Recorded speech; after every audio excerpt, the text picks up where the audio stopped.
Hiya, Katie here from Align and Advance.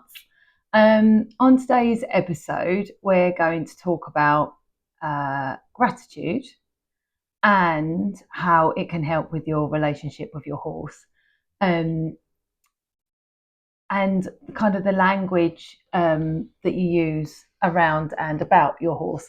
And this sounds kind of sounds a little bit woo-woo in places, but bear with me. Right, just listen because I'll try and get my point across.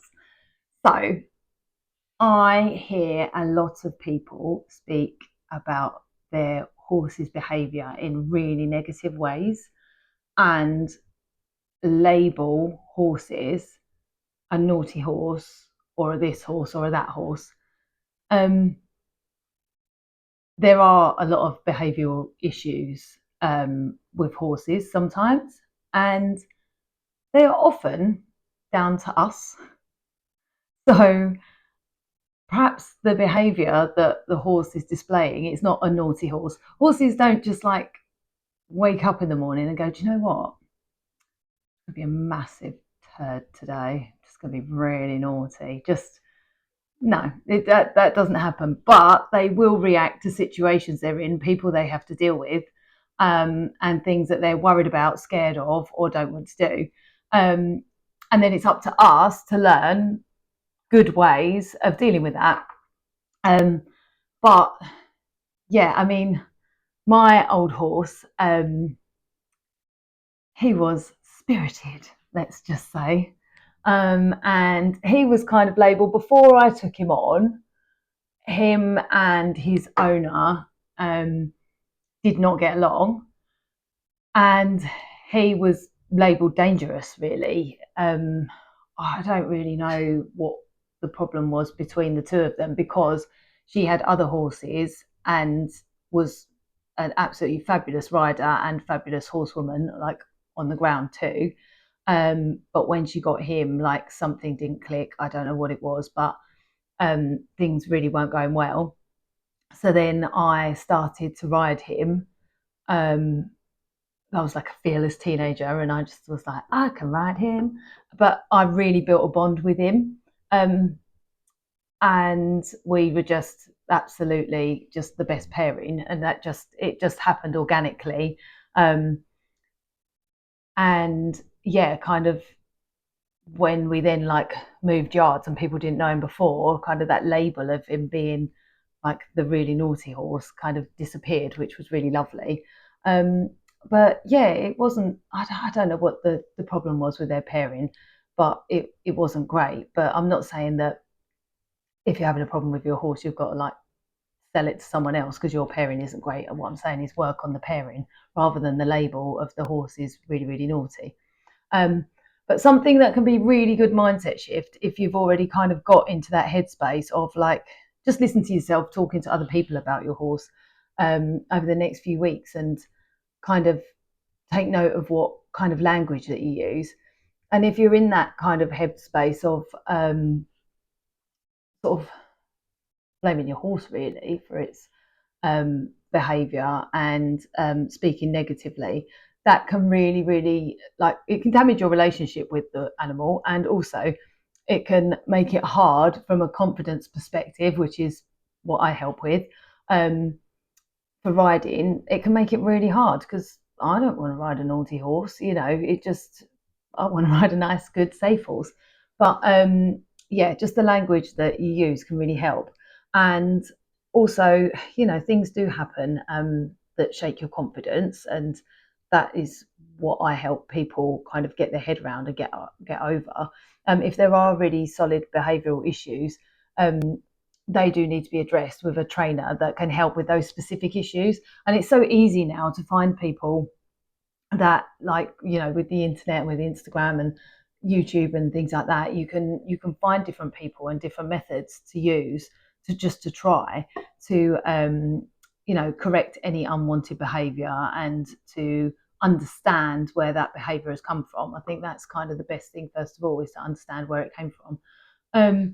But there's an exercise, this sounds a little bit crackers, but I think it's a really, really great exercise. And I first heard it on Mel Robbins' podcast.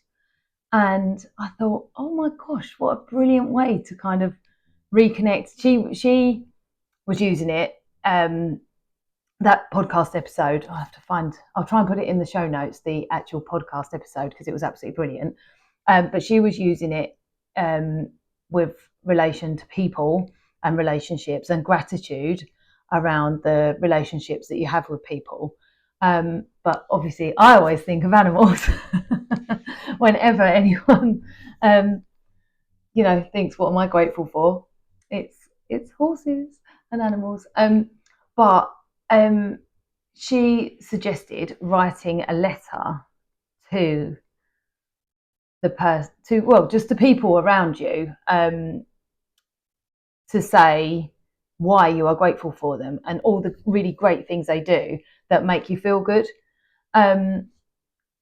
So she was talking about writing a letter to a partner and then to like the producer of her podcast and everything. And yeah, I immediately thought of my little Toby. I'm so grateful for him. He's just the best, and he makes me so happy, and he makes my kids happy. So I thought, I'm going to write a little gratitude letter to my Tobes. But I know that sounds absolutely crackers. But if you are struggling with some moments, because you can get cross with them when you've had like a really, really bad competition and you put so much effort and money and time and everything in, or you've had like you're really looking forward to a lesson or something like that, and you've had like a really naff one, or quite frankly, as I'm recording this, it's winter, and quite frankly, going to the stables in the winter all the time sometimes isn't fun. So even to kind of keep your spirits up for actually traipsing through mud to bring horses in and out that have decided to roll. Toby likes to really rub his face in it and gets all in his ears and over his eyes, bless him, in the mud. And so even just to cope with weather and winter and dark mornings, dark evenings, a letter of gratitude to your horse, I think, is just such a good idea. It really, I've found that writing these letters, oh, by the way, you haven't got to like go and post it to your horse. Your yard owner will think you're absolutely nuts when they open up the post one morning and there's a letter addressed to your horse saying how much you love it. But yeah, you haven't got to like post it to your horse or read it to your horse or anything, but just write down in letter form what makes you happy, like how the horse and everything that you do together helps you. Yeah, and it just made me think like of all the really good things that Toby brings to our lives. And it's really, yeah, it's really lovely. I think they're such special animals, but they also can push our buttons. So if you're in that space where maybe your confidence has been shaken, maybe you've had some tough times, some vet bills, you're fed up with the winter and things like that, then maybe a little letter of gratitude to your bestest friend in the whole world wouldn't go amiss. So yeah, that's all I wanted to say today. I think Mel Robbins is amazing. Check out her podcast; it's incredible. But yeah, as soon as I heard that, I just thought, oh, I'm going to write a letter about my boy. But if you do write one, then please message me and let me know if you've written one and how you felt before and after. Like really take notice before you write it, how you're feeling about things, and then after you've written it, how you feel, because honestly, it does change your mindset. It's such a good practice. Obviously on the Mel Robbins podcast, this was supposed to be about humans, and it's a really, really great thing to do about humans as well. Maybe your yard owner, your trainer, it is absolutely brilliant thing to do about humans because you realise who you really can't live without. It's lovely.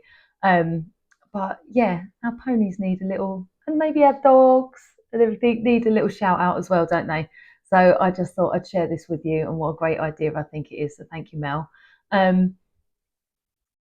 And yeah, if you are struggling with your mindset around riding or kind of the horsey stuff in general, because you can get shaken sometimes and think, oh my gosh, what the hell am I doing? This isn't going the way I thought it was going to go. Then, yeah, try this exercise. And also, you're always welcome to DM me and have a chat. Okay, take care. Bye.